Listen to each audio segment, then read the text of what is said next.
안녕하세요. 저는 오늘 무료 가입력 검사에 대해서 설명드릴 한상훈이라고 합니다. 대원 개헌의협회 소속이고요. 우리 동네 병원 맛집하고 닥터 우동TV하고 제휴가 되어 있습니다. 제 소개 잠깐 좀 해드리면요. 저는 인천 삼성미지 산부인과에서 난임진료라는 대표 원장이고요. 삼신의사 유튜브를 운영하고 있습니다. 난임 자체는 분당 서울대병원하고 서울대병원에서 트레이닝을 받았고, 어, 난임 진료를 아침에 일어나서 저녁까지 주 6일 진행하고 있는 의사입니다. 한 20년 정도 해보니 가입력이 중요하다는 걸 알게 돼서 이 방송을 하게 되었습니다. 제목이 무료 가입력 검사인데요. 실제로 비용이 별로 들지 않아요. 그래서 이거에 대한 설명을 좀 같이 드리고 오늘은 국가에서 지원하는 무료 가입력 검사에 대해서 차분하게 한번 설명을 드려보려고 합니다. 왜 가입력 검사를 이야기하게 되냐면요. 사실 고혈압이나 당뇨 이런 거는 질병이 있어요. 그걸 치료하면 되거든요. 근데 가입력은 임신을 하면 되는 겁니다. 그래서 근데 많은 분들이 이런 거에 대한 건강검진이 없었어요. 근데 가입력은 아프다고 느껴지지도 않고 겉으로 드러나지도 않아요. 그래서 이거는 직접 검사를 하기 전에는 어렵다. 이게 굉장히 중요한 키포인트고 가입력은 시간이 지나면서 점점 소실될 수 있다. 이게 또 하나 되게 중요합니다. 설명을 다시 한번 드리면 가입력이 또 하나 어려운 이유 중에 하나는요. 혼자 임신되는 게 아니에요.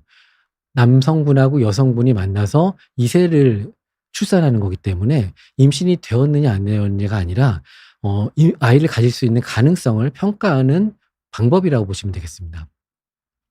그래서 보통 이제 가입력이라고 보면요. 아까 말씀드렸듯이 남성 검사 한 번, 여성 검사 한 번 따로 나눠져 있어요. 그래서 여성의 경우에는 여성의 생식세포를 보는 난소기능 검사, 피검사고요. 또 하나는 초음파 검사. 초음파 검사는 거기서 아이가 자라기 때문에 초음파 검사를 같이 하는 거고요. 남성분들의 경우에는 정액 검사하고 정밀 정액 검사를 같이 한다고 보시면 됩니다. 그래서 이 두 가지가 맞물려야만 가입력을 알 수 있기 때문에 미리 검사하기는 참 어려울 수 있어요. 그래서 결혼, 출산 사실 뭐 성인이 되고 나서 누구나 고민을 해요. 뭐 최근에 여러 가지 OTT 드라마에서도 보면 결혼을 결심하면 아이를 가질 계획을 하거든요. 근데 그때 결심할 때 가입력을 평가하면 늦을 수도 있습니다. 근데 요번에는 국가에서 지원하는 이런 가입력 검사가 나와서 난임병원 의사로서 이거는 전 국민이 좀 아셔야 된다고 보고 대상이 되시는 분들은 미혼 남녀 1,200만 명 그리고 또 결혼하신 300만 명의 부부가 또 아이를 가질지 또 둘째를 가질지 셋째를 가질지 이런 고민을 하실 때 굉장히 도움이 되실 거라고 저는 믿습니다. 그래서 간단하게 설명드릴 내용은 제가 왜 비용이 적게 드는지에 대한 설명을 드릴 거고요. 남성 가입력 검사, 여성 가입력 검사 설명드리고 그다음에 이제 가입력에 영향을 주는 습관들. 그래서 이 정도는 교정을 해 주는 게 필요하다. 뭘 먹어서 치료하는 것도 필요하지만 이 정도만 교정해도 돌아올 수 있다는 걸 설명을 드릴 거예요. 그리고 마지막으로는 이 결과가 나오면 되게 안타까워하시는 분들이 좀 계세요. 근데 그거는 어떻게 해결할 수 있다. 이 내용까지도 한 번에 설명드려 보려고 합니다. 우선은요. 이 임신 전 사전 건강 관리 사업은 되게 칭찬할 만한 사업이에요. 2004년에 처음 나왔는데 전 세계적으로도 드문 혜택입니다. 보통은 질병이 있어서 그 질병을 치료하는 데만 포커스를 맞추는데 우리나라는 저출산에 맞춰서 이거를 교정하기 위해서 난임 예방 검사 이런 기능 검사를 도입했다는 게 굉장히 큰 의미가 있고 저는 개인적으로는 이거를 만든 그 국가 보건복지부 직원은 상을 받아야 된다고 설명을 드려요. 왜 그러냐면 이게 2004년 4월에 나왔습니다. 그런데 실제로 우리나라 출산율이 최근 2년간 반등했거든요. 그게 2025년, 2024년 다 반등했어요. 가입력을 좀 더 쉽게 접근함으로써 아이를 가지려는 분들이 좀 더 원활하게 그 타이밍을 잡을 수 있게 했기 때문에 굉장히 좋은 검사입니다. 설명을 드리면 굉장한 선진 제도고요. 국가 단위로 할 수 있고요.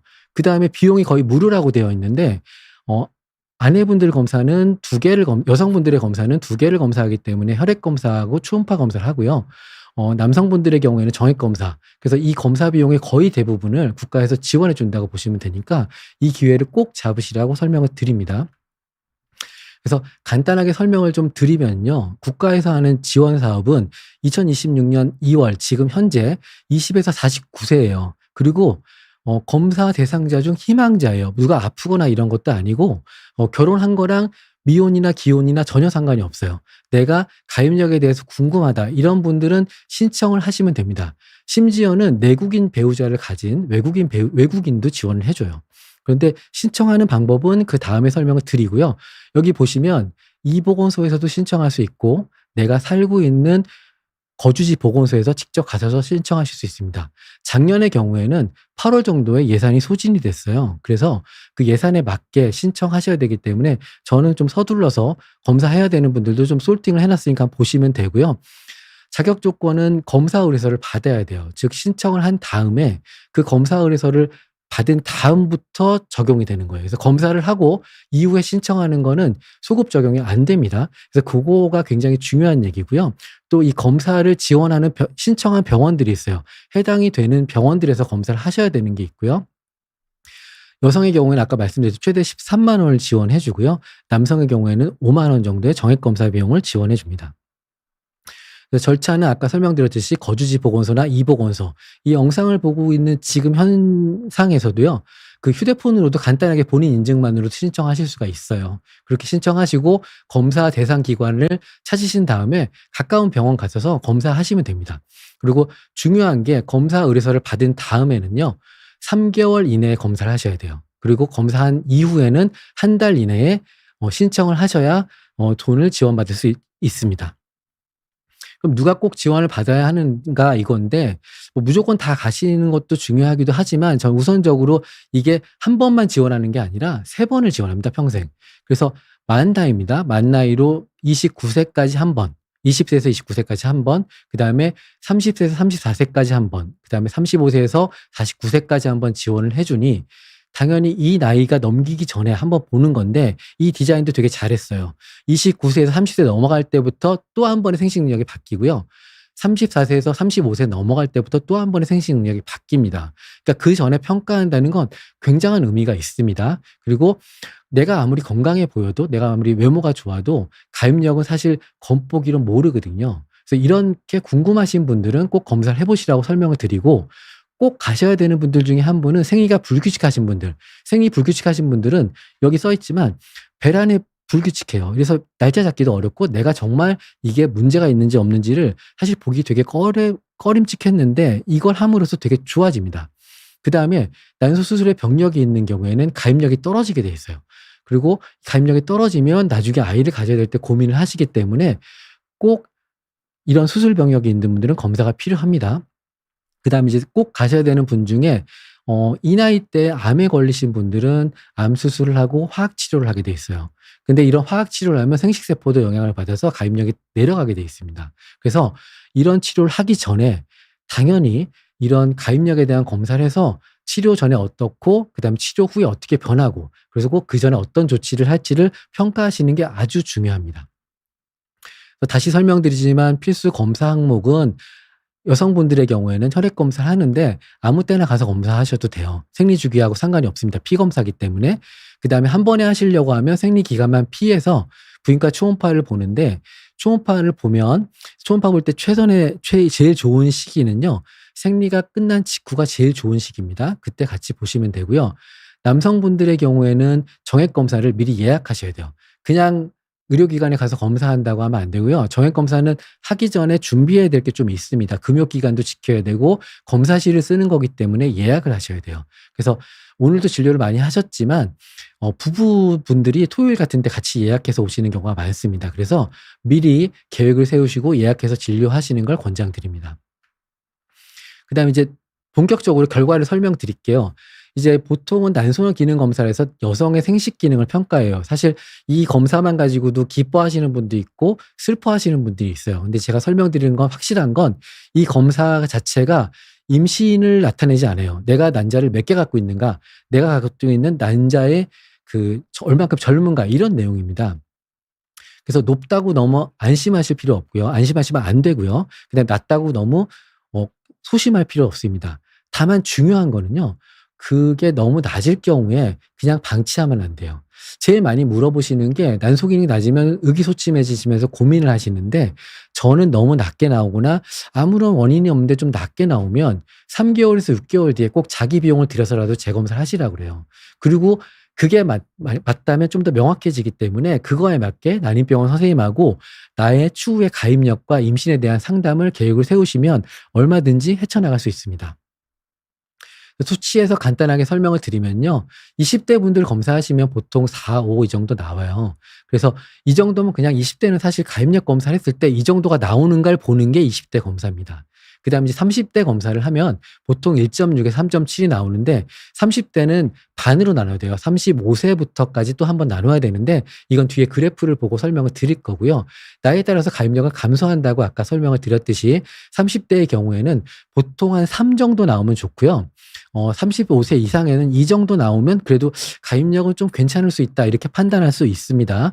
그리고 40대 이상이 되면요. 난소 기능이 확 떨어져요. 그래서 1 이하로 떨어지기 때문에 이때부터는 조금 더 신경 써야 되죠. 그래서 국가에서 지원하는 요점은 이 40 대가 넘어가기 전에 가입력에 대한 상담을 적극적으로 받으라고 하는 거예요.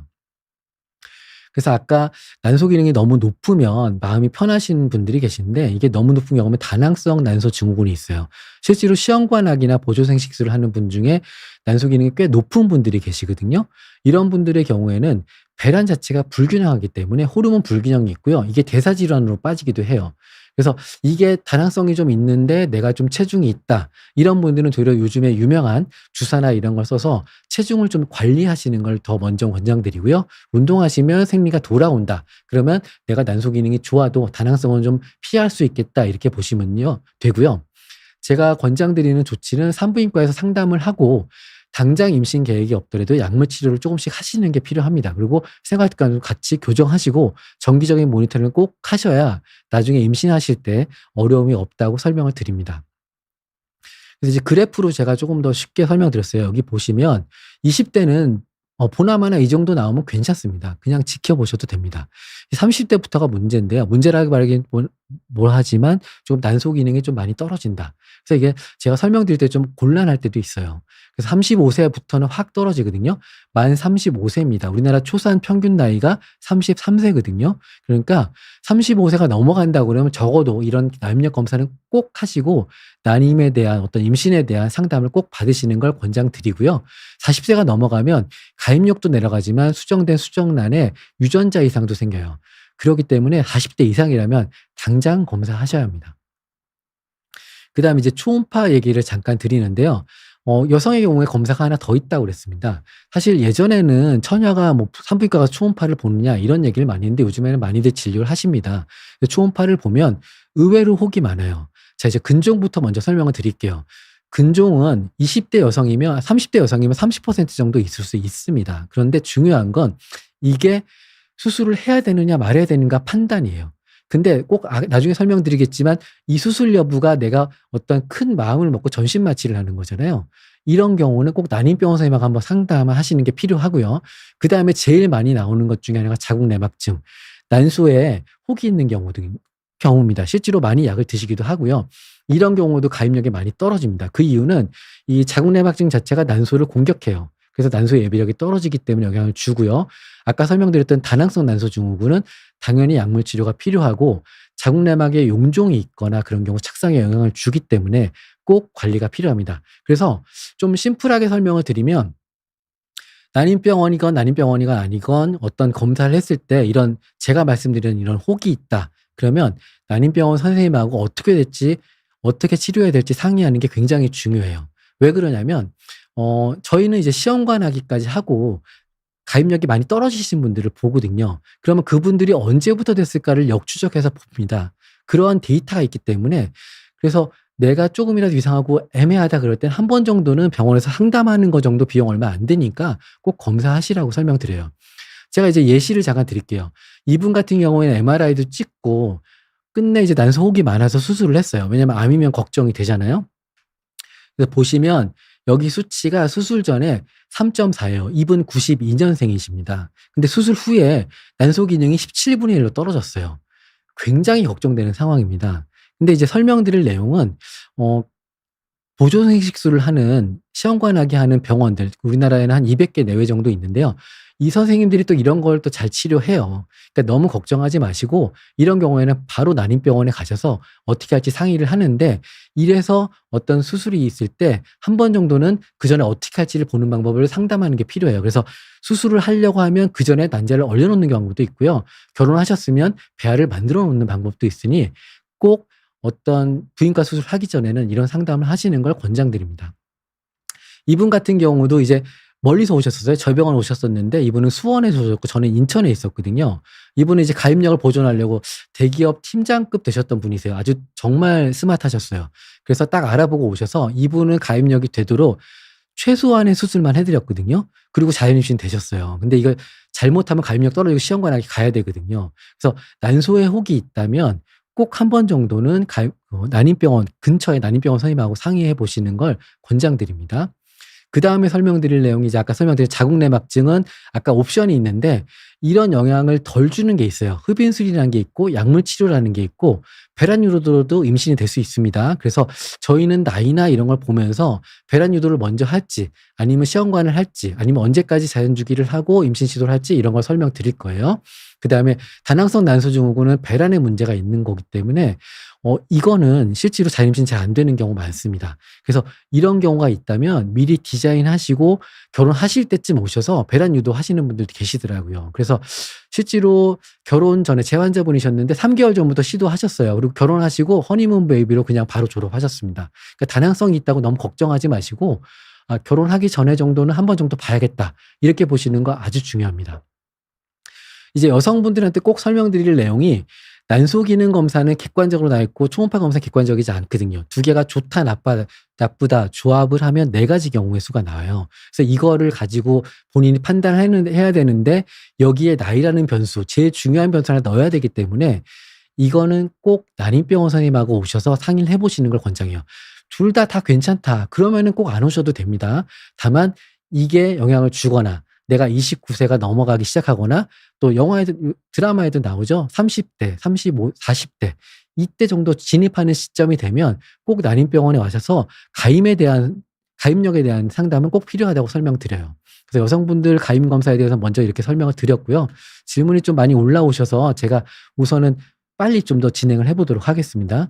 그다음에 이제 여기 보시면 여기 그 남성분들 이렇게 근육 자랑하시는 분들 계세요.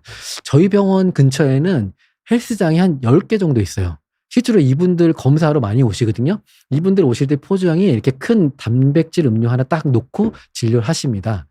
정액 검사를 해보면 의외로 정자가 약해요. 저도 되게 당황스러워요. 그게 남성성도 강하고 되게 좋아 보이는데 가입력이 좋은가? 또 챗GPT한테 만들어 보라고 했을 때도 근육이 좋은 사람보다는 실제로 제가 보면요. 몸에 옷이 핏이 맞는 분들이 훨씬 가입력이 좋아요. 그리고 또 하나 설명드리는 게 세상 좀 행복하게 사시는 분들이 많아요. 그래서 좀 이렇게 똑같은 걸 보더라도 즐겁게 보시는 분들이 생각보다 가입력이 좋다. 저는 좀 이런 식으로 설명드리는데 그래서 아셔야 되는 게 뭐냐면 특히 근육 운동 하시는 분들, 내가 대회를 나가거나 아니면 뭐 운동선수분들 이분들 우선순위예요. 실제로 검사해 보면 제가 볼 때 한 50명 중에 1명 정도 무정자증까지 나오기도 합니다. 또 어젠가 그제도 제가 한번 대학병원에 보내드린 분 계신데 이분은 호르몬 문제 때문에 그래요. 그래서 어떤 그 정관이 막혔다기보다는 기능이 떨어지는 거니까 이분들 절대 알 수 없거든요. 운동만 하시기 때문에. 그래서 꼭 이런 분들은 정액 검사 꼭 하셔야 된다. 이게 우선순위다. 이런 설명을 먼저 드리고요. 정액 검사는 뭘 보는지 먼저 설명을 드리면 검사 오시면 사실 다 설명드리기가 어려워요. 그래서 제가 이 영상을 찍는 이유 중에 하나가 또 그 내용인데요. 정액 검사를 하면 정액의 볼륨도 보고요. 밀도당 얼만큼 있는지 보고 최소 정자수가 얼만큼 있는지도 보고 운동성이 어떤지 그다음에 형태가 어떤지를 봐요. 난임병원에서 아주 잘 보는 방법들이 몇 가지 있는데 우선 정액 검사에서 제일 중요한 건 수입니다. 우리 인해 전술이라고 하죠. 숫자가 많으면 어느 정도 다 커버를 할 수 있어요.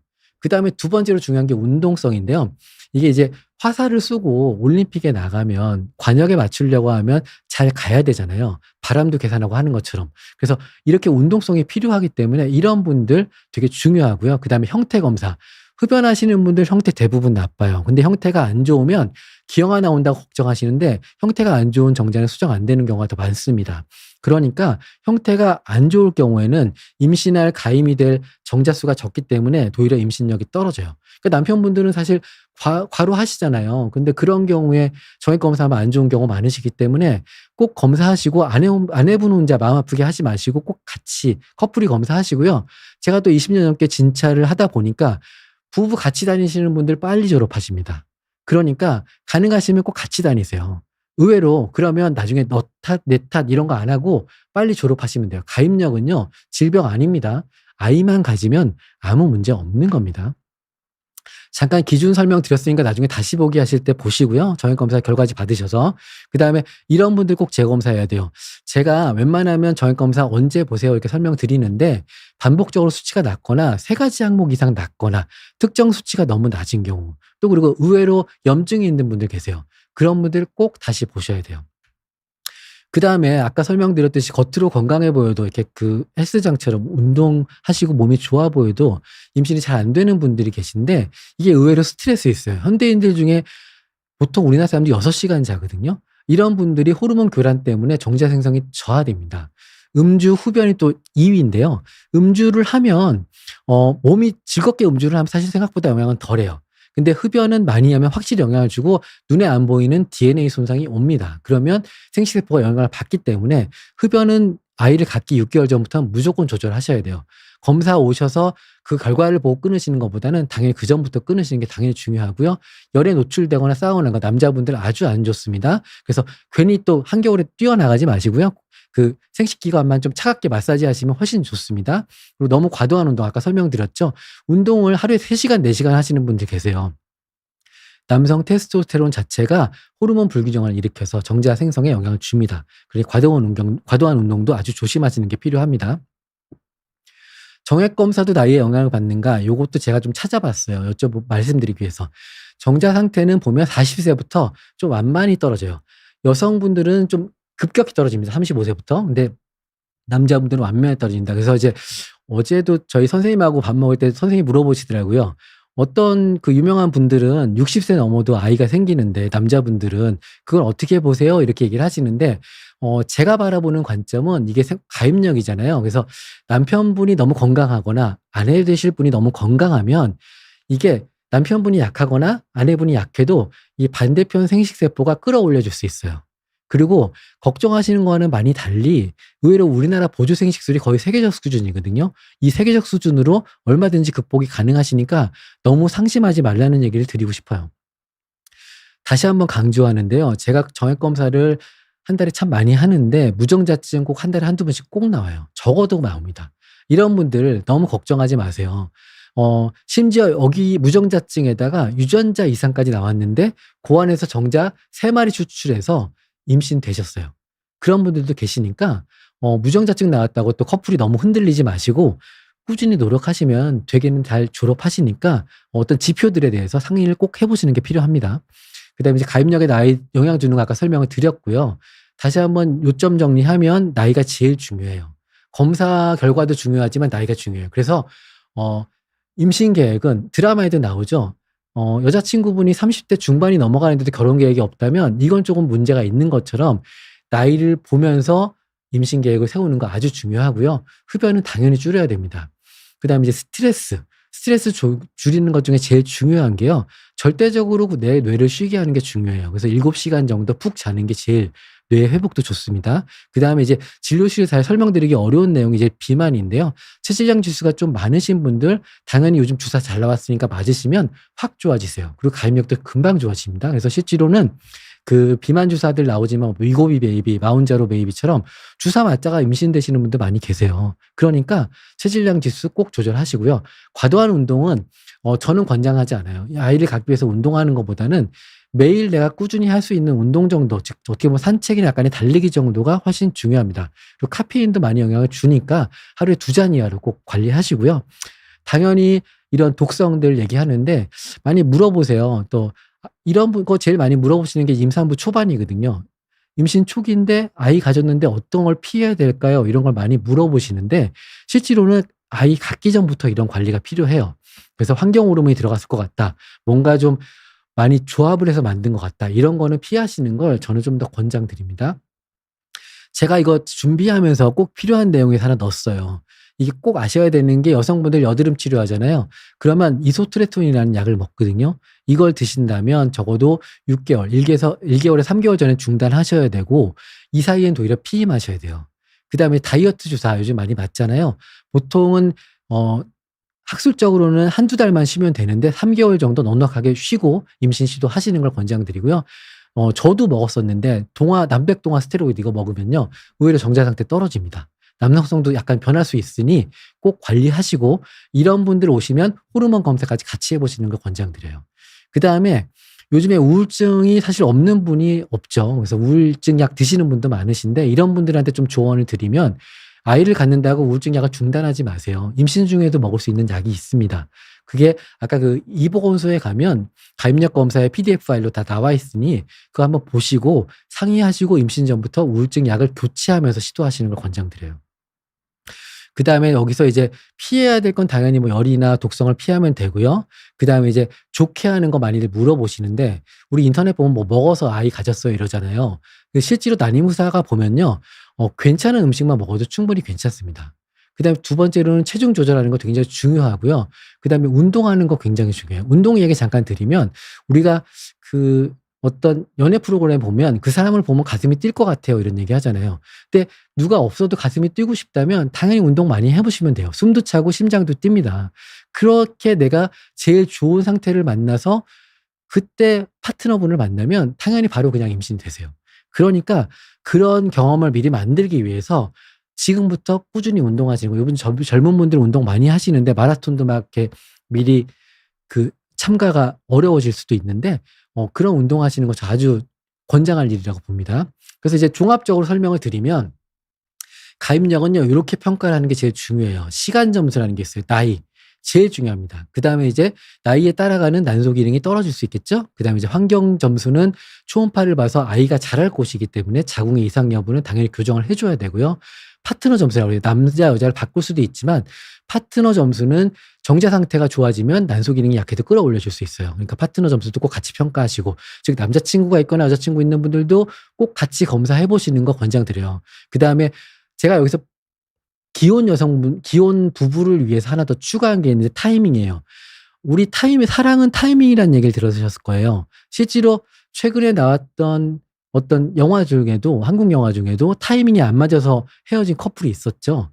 정말 결혼도 임신도 타이밍인 것 같아요. 그때 그 순간에 그 사람을 만나서 그때 그 시절에 그 사람을 만나서 아이를 갖게 되는 거거든요. 그래서 타이밍을 맞추는 게 되게 중요한데 맞벌이 하시고 너무 바쁘신 분들 타이밍 잡기 되게 어려워요. 특히 드라마들 보면 병원에서 날짜 잡아줬는데 관계 못 한다고 부부 사이 틀어지시는 분들 많은데요. 저는 그렇게 설명드려요. 타이밍을 정말 잡기 어려우면 내가 생각하는 그런 날짜에 같이 여행을 가는 쪽으로 생각을 해보시고 그게 정말 안 된다면 배란 유도를 하거나 차라리 좀 적극적인 시도를 하시는 쪽으로 하시는 게 훨씬 건강에 좋습니다. 네. 임신은 가입력은 졸업하면 끝나는 거거든요. 그래서 이런 종합적인 가입력은 난임병원 오시면 이런 결과지 다 가져오시면 저희가 보고 딱 판단해 드려요. 언제쯤 가지세요? 1년 있다 가시셔도 돼요. 이런 얘기를 드리니까 꼭 한번 가까운 병원 진료 보시고요. 오늘도 제가 그 광주 미래희망의 김동원 원장님이 되게 친하거든요. 맨날 전화를 해요. 전화하면 맨날 어떤 얘기 하냐면 그 얘기 중에 반이 어떤 난임 환자예요. 왜냐면 저희 둘 다 아침에 일어나서 저녁에 잘 때까지 거의 맨날 보는 환자분이 임신을 시도하시는 분들이거든요. 그래서 서로 못 보는 분야에 대한 얘기를 해주고 서로 못 봤던 케이스에 대한 얘기를 해주면서 계속 발전시켜요. 그러니까 결과가 안 좋다고 해서 너무 너 때문이야 이러지 마시고요. 전국에 200개 되는 정도의 난임병원 선생님들이 보조생식술로 확실하게 좋은 결과 만들어 드릴 수 있어요. 다만 시간이 걸릴 수 있는 경우 시간이 걸릴 수 있다고 말씀을 드려요. 그러니까 꾸준하게 잘 따라오셔서 노력하시는 걸 조금 더 권장드리고요. 그다음에 이런 결과가 나오면 상황에 따라서 한 달 뒤에 가시셔야 돼요. 1년 뒤에 가시셔야 돼요. 조금 서두르시는 게 좋겠어요. 이렇게 설명을 드리니까 그거에 맞게 시도하시는 게 좋고 적극적으로 가야 되는 카테고리 따로 있어요. 이거는 사실 영상을 따로 찍어야 되는데 이런 경우는 저희도 좀 적극적으로 설명을 드리니까 그때 전문가랑 상담하시고요. 저 같은 경우는 아까 설명드렸지만 분당 서울대병원에서 난임을 배웠기 때문에 거기 분당 서울대병원의 이정열 교수님이나 김슬기 교수님의 경우는 생식세포도 동결하고 난자 자체도 동결해요. 조직까지도 동결하거든요. 그런 기술까지 있으니 에이리언에 나오듯이 우리의 생식 능력도 동결할 수 있어요. 그러니까 내 커리어를 위해서 어떤 걸 희생한다고 생각하지 마시고 이것도 얼마든지 이렇게 두 손에 같이 들고 갈 수 있으니까 생각을 조금 좋게 생각하시면 조금 더 좋을 거라고 저는 봅니다. 그래서 이제 결론적으로 좀 설명을 드리면 임신을 계획하신다면 6개월 전부터 좀 계획하시는 게 중요해요. 그래서 6개월 전부터 계획하시는데 뭘 먼저 봐야 되냐면 가입력 검사 미리 보시고요. 그다음에 그에 따라서 치과 치료하셔야 돼요. 임신하시고 나서 치과 치료하면 되게 어려워요. 치과 선생님도 되게 난감해하시고 저희한테 물어보시면 치과 치료 먼저 하시고 유방 초음파도 보셔야 돼요. 의외로 또 유방에 혹 있는 분들 꽤 계십니다. 그다음에 이제 풍진이나 간염, 어떤 바이러스 백신 정도 미리 해서 컨디션을 제일 끌어올리시는 게 중요하고요. 그다음에 중요한 게 3개월 전부터 우리가 보통 건강하다는 거 아무리 상처를 받아도요 3개월 정도 지나면 깨끗이 나요. 어떤 사람이 그러죠. 마음의 상처마저도 3개월 정도 지나면 지나갑니다. 그래서 3개월 전부터 엽산 복용 시작하시고 몸을 좀 경건하게 하세요.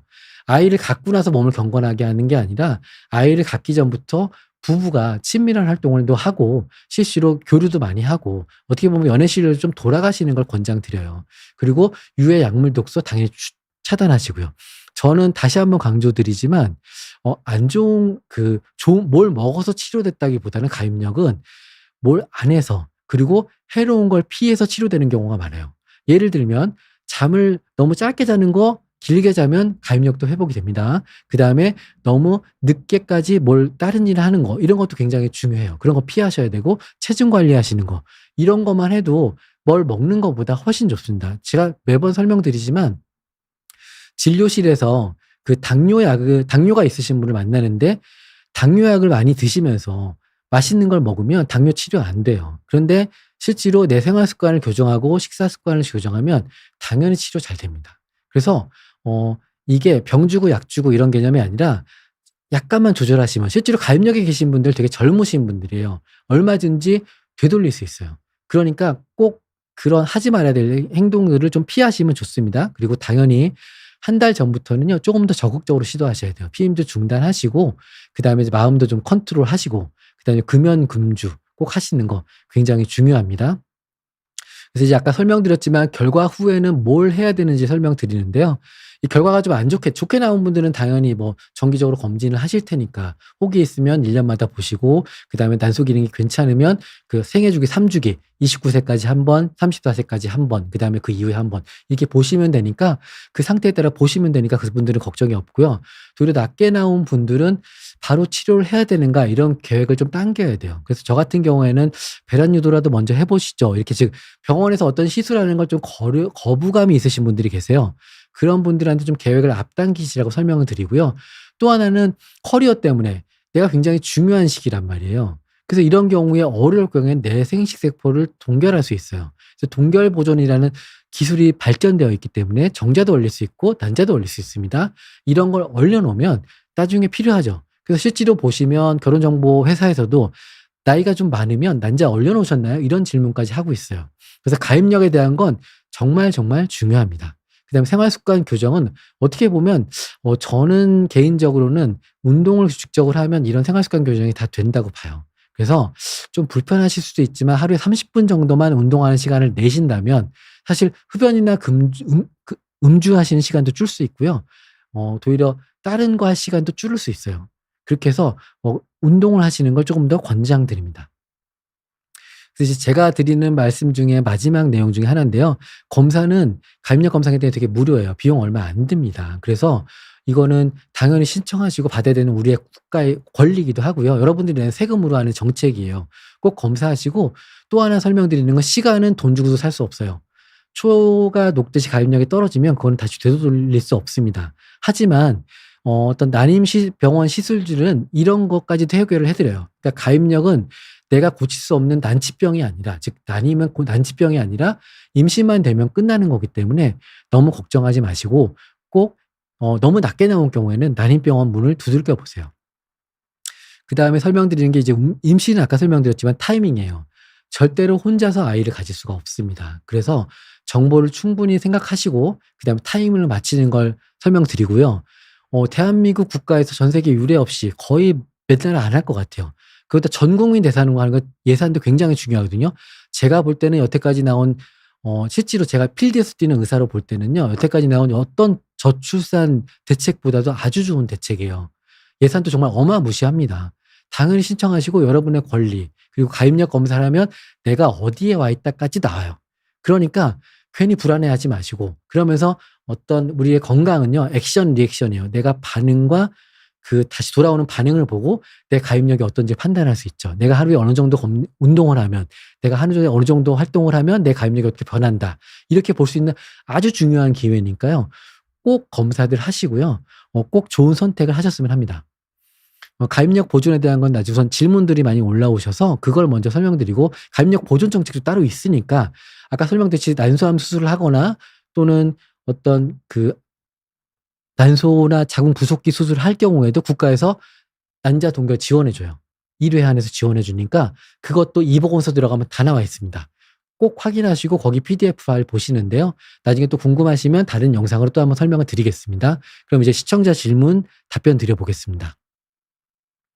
우선은 임신 계획이 2-3년 뒤인데 미리 검사해 두는 게 의미가 있을까요? 많이들 물어보세요. 그럼 반대로 설명을 드려볼게요. 임신을 2-3년 뒤에 할 것인데 내가 그때 임신이 될 자신이 있으십니까? 이렇게 설명을 드려요. 그러면 어떻게 답변을 드릴까요? 답변이 없어요. 왜냐하면 우리가 대학을 가기 전에 공부를 하듯이 내가 모의고사를 보기 전에는 내가 어떤지 모르거든요. 그래서 이건 당연히 나 정말 산부인과 가기 싫어요. 이런 분들 계시거든요. 피검사라도 해보세요. 피검사라도 해보시고, 의외로 요즘에는 29세, 30세 이하시면 어떨지 모르겠지만 29세 전에 한 번 정도 검사해 보시는 거 굉장히 중요합니다. 2-3년 뒤더라도 꼭 검사하시고 판단을 받으신 다음에 그 계획을 수정을 하건 아니면 더 뒤로 미루건 아니면 그 상황에 따라서 조절할 수 있으니까, 예를 들어서 뭐 너무 떨어진다 그러면 이번에 그냥 바로 배아를 얼리거나 난자를 얼려놓은 다음에요. 2-3년 뒤에 아이를 가질 수 있는 신기술이 있어요. 200개의 난임 치료병원에서 가능하니까 미리 검사해 보시라고 설명드립니다. 생각만 님의 답변을 드리겠습니다. 만 35세시라고 했어요. 벌써 이제 좀 저도 마음이 무거워지는데, 난소기능이 4.56이에요. 사실 제 친구가 저희 의대 동기였죠. 저한테 한번 예전에 찾아온 적이 있어요. 그 친구가 이제 30세 후반에 아이를 가지려고 했는데 난소기능이 좋았어요. 근데 이런 경우에 실제로 시험관하기를 하면요, 난자가 10개, 20개 나와도 쓸만한 난자가 의외로 반도 안 나오는 경우가 많아요. 동남포 개수 정보는 어떤 거냐면, 난소기능 검사가 나오기 전에 이분이 난포로 자랄 만한 게 몇 개 정도 있는 걸 보는 거거든요. 이거랑 이거를 더하면 나의 가입력을 좀 더 정확하게 보죠. 근데 여기에 하나 더 추가시킬 내용이 하나 있는데요. 생리 2-3일 차에 보는 난소 호르몬이 있거든요. 이 검사를 하면 내가 내 난소 호르몬, 즉 내 난자를 만드는 호르몬 시스템이 괜찮은지도 볼 수 있어요. 그것을 보시고 35세시면 지금 결혼하셨는지 안 하셨는지 모르겠지만 조금 서두르셔야 돼요. 그래서 미혼의 경우라면 한 번 더 1년이나 2년 뒤에 다시 한번 검사를 해보시고요.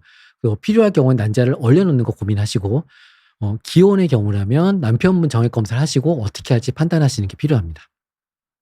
그 다음에 러브스토리 Y3K님 질문이신데요.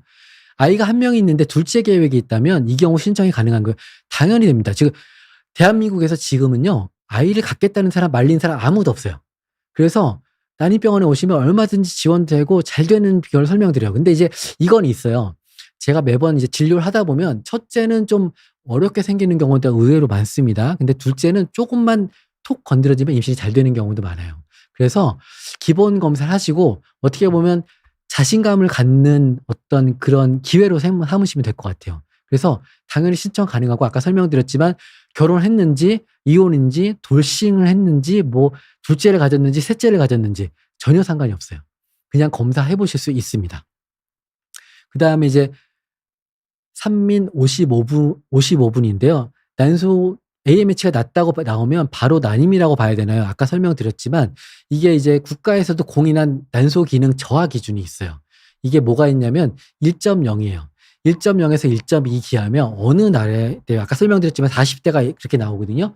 그렇게 나오면 난임이라고 보기는 어찌, 난임 상대적이라고 그랬죠. 제가 이런 경우에 답변을 드리려고 하면 어떻게 설명을 드리냐면, 자신감을 드리는 답변을 드린다면 실제로 0.03이신 분이 계셨어요. 32세. 배란 유도로 자연임신 되셨습니다. 그래서 이게 낫다고 무조건 뭘 하지 않아요. 저희는 그 종합적인 판단을 하고 어떻게 할지 설명을 디자인해 드려요. 근데 이제 결혼을 안 하셨다면 당연히 재검사 한번 하셔야 되고요. 난자 동결적으로 설명을 드리거나 안내를 드리고요. 결혼을 하셨다면 시험관하기를 조금 더 적극적으로 하는 걸 권장드리죠. 낫다고 나온다면 당연히 난소기능이 1.0 이하로 볼 수 있다고 저는 설명드립니다. 그 다음에 이제 동동이 C9F님이신데요. 남편의 정자수가 경계 수치라고 들었습니다. 생활 습관으로 개선이 가능할까요? 남편분들은 의외로 가능해요. 그래서 제가 보면은 이게 남편분들이 정자가 만들어지는데 3개월이 걸립니다. 보통 교과서적으로는 78일이거든요. 그래서 3개월 관리하셔야 되는데 이런 건 있어요. 맨날 아침에 6시에 일어나신 분이 어느 날 5시에 일어날 수 없습니다. 그래서 이 경계 수치라고 들었을 경우에는 우선 2주나 한 달 있다 한번 다시 재검사를 해보세요. 그래서 그때도 경계 수치보다 좀 낮게 나왔다. 그러면 적극적으로 개선을 필요하죠. 제가 볼 때 최근에 어떤 경우까지 있었냐면요. 무정자증으로 되게 고민해서 어떤 상담을 할까 하고 다시 한번 정액검사 하신 분이 계셨어요. 근데 그분 정자 다시 나왔어요. 그리고 실제로 임상에서 봤을 때 그때가 대장암으로 정자 한 마리 고안에서 추출해서 시험관 임신하셨거든요. 그리고 졸업했어요. 한 마리인데 졸업하셨습니다. 그런데 이분이 3년 뒤에 자연 임신되셨어요. 그래서 남편분들의 어떤 생식 능력은 조금 더 약간은 교정이 가능하다. 이렇게 설명을 드리는데 그렇다고 또 너무 자만하지 마시고 아이 가질 때까지는 좀 관리가 필요하죠. 근데 이제 김민님이 물어보셨는데요. 35세가 넘으면 꼭 검사하라고 하던데 나이만으로 검사 대상이 되나요? 이렇게 물어보시는데 아까 설명드렸지만 20에서 49세 전 국민 대상이에요. 그런데 29세까지 한 번, 34세까지 한 번, 그 위에 한 번, 3번을 받아서 나의 가입력의 변화를 볼 수 있어요. 우리가 점을 한 번 찍으면 그 사람이 어딘지 몰라요. 근데 같은 사람도 2번, 3번 보면 그 사람의 장점과 단점이 나오듯이 이거 볼 수 있어요. 근데 이제 시험관악이라는 병원 의사 입장에서 보면 35세가 넘으면 안 봐도 알아요, 사실. 그래서 사실 초음파, 배란기 때 초음파만 봐도 이분의 난소 기능이 어떻다는 걸 알 수도 있어요. 꼭 검사하라고 하는 이유는 뭐냐면 저희가 아무리 말로 떠들어도 이거 잘 안 믿으시거든요. 객관적으로 그 지표를 보여드리시는 거예요. 그래서 나이만으로도 당연히 검사 대상은 되시고요. 아까 설명드렸지만 49세까지 가능합니다. 그 실제로 우리나라 그 시험관악의 기록이 50세가 넘어요. 그리고 자연임신도 기록이 넘어요. 다만 여기서 아셔야 될 건 뭐냐면 그 전 세계적으로 중국에서 한번 최근에 뉴스에 나왔죠. 58세 여성이 시험관악으로 아이를 가졌어요. 근데 여기에서 하나 뭐가 있냐면 이분이 둘째 아이였어요. 첫째는 절대로 40세를 넘지 않으려고 하는 노력이 굉장히 중요합니다. 그래서 내가 그 전이라면 사실 사실혼의 경우도 우리나라 시험관악이 할 수 있어요. 시험관악의 대상이 원래는 혼인신고한 부부인데 사실혼으로 인정받을 수 있는 조건이 있거든요. 인터넷 검색하시면 나와요. 그런 경우에 사실혼으로 인정받으시고 시험관악이 하면 되죠. 35세가 넘으면 꼭 검사하라고 하는 데는 다 이유가 있어요. 그래서 우리가 왜 옛날에 어떤 일이 생기면 그 삼신할머니 찾아가서 기도하고 또 어디 나이에서 그 마을에서 제일 나이 많으신 족장님 찾아가서 기도하잖아요. 그런 것처럼 경험이 많은 분 선생님들이 만든 정책이기 때문에 꼭 검사해 보시라고 설명드립니다. 그다음에 이제 하연이 J8X님께서 저는 난소 섬유종으로 4년 됐는데 난소랑 붙어 있다고 되어 있어요. 6cm 되면서 수술한다고 되어 있는데 난소 섬유종은 희귀한가요? 한쪽 난소도 떼어야 한다는데 그럼 임신 가능한지랑 난소에 없으면 평생 약 먹어야 되나요? 이게 이제 몇 가지 나눠서 설명을 드리는데 우선 이분은 같은 경우는 미혼이신 것 같아요. 어떤 그 임신에 대한 걸 안 물어보시는 거 보니까. 그래서 설명드릴 건 뭐냐면 우선 혹이 있으면 제거를 하자 이렇게 보는데 이럴 때는 우선 난소 기능 검사를 먼저 하세요. 그래서 난소 기능 검사가 좋은지 나쁜지 보세요. 그리고 당장 수술할 조건이 안 되면 그러면 난임병원들 난자동결하는 저희 병원도 하고 많은 병원들이 하거든요. 거기서 얼려 놓으시면 돼요. 그리고 그 얼려 놓은 걸 가지고 보관해 놨다가 1년 처음에 동결하는 데 비용이 좀 들지만 1년마다 보관하는 데 비용이 얼마 안 들거든요. 그래서 보관해 놨다가 임신을 시도하시면 돼요. 그다음에 6cm 되면 수술한다고 그러는데 아까 설명드렸듯이 예전과 달리 부인과 선생님들이 요즘에는 혹이 있으면 무조건 수술 안 합니다. 근종도 그렇고 난소의 혹도 그렇고 우선 난임병원 먼저 갔다 오라고 그래요. 왜냐하면 수술을 했다가 난소 기능이 떨어지는 경우를 많이 보셨거든요. 그래서 곤란을 겪으시는 분들도 많아요. 그래서 이제는 어떤 아까 설명드렸지만 부인과 초음파에서 어떤 혹이 있다거나 아니면 뭘 좀 다시 보자거나 하자거나 이런 경우에 그 가입력이 걱정되시면 꼭 다시 보시는 게 필요하고요. 한쪽 난소도 떼어야 한다는 건 조직 검사 결과에 따라 다를 수 있겠죠. 근데 꼭 떼어야 한다면 떼는 게 굉장히 중요할 것 같아요.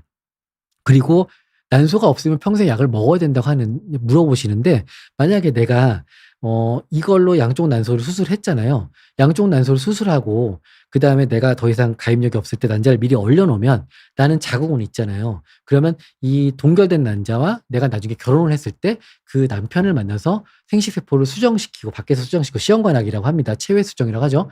그걸 하고 나서 내 자궁에 넣으면 돼요. 그러면 아이를 가질 수 있어요. 그러니까 예전에는 이러면 대책 없다고 그랬어요. 근데 요즘에는 확실히 대책이 있습니다. 그러니까 이런 경우에는 꼭 난임병 와서 상의하시면 여러분의 삶을 디자인해 드릴 수 있어요. 시간이 거의 다 돼서 더 이상 질문은 어렵고요. 나중에 또 개인적으로 물어보시면 또 답변 드리겠습니다. 오늘 많이 수고하셨고요. 다시 한번 강조드리지만 이 국가에서 지원하는 이 검사 여러분의 세금으로 하는 거고요. 가입력, 임신, 출산력도 다시 반등하기 시작했어요. 왜 그러냐면 나의 상태를 알 수 있거든요. 저도 보지만 이렇게 외모로는 절대로 알 수 있습니다. 그러니까 꼭 검사를 하셔서 나의 가입력이 어디 와 있는지 정말 우리 왜 휴대폰의 GPS처럼 확인을 하시고 그걸 가지고 디자인하세요. 그리고 검사가 너무 낮게 나왔다고 걱정하지 마시고 요즘에는 보조생식술이 얼마든지 많으니까 걱정하지 마십시오. 감사합니다. 이상